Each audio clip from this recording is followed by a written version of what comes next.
Welcome to Penrose Learning, where we make understanding easy. You begin by powering the phone down and removing the SIM tray so you don't damage pins. Heat the back glass evenly at about 60-70 degrees for 1 to 2 minutes to soften adhesive. This prevents cracking. Once done, place a suction near the bottom edge, lift gently, and slip a thin plastic pick into the seam. You're creating a gap. Move slowly around the frame to avoid bending the chassis.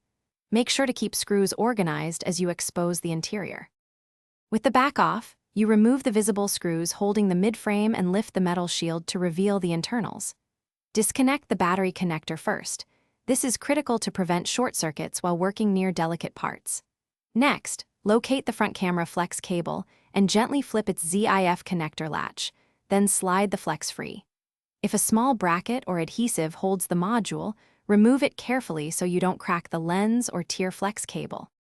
You position the replacement front camera in its slot, align the contacts, and lock the ZIF connector. Make sure the flex lays flat with no kinks.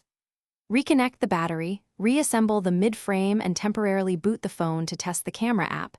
Check autofocus, proximity, and selfie image quality. Once confirmed, power down again, apply new adhesive strips, press the back cover into place, and allow adhesive to set. Troubleshooting tip: if the camera shows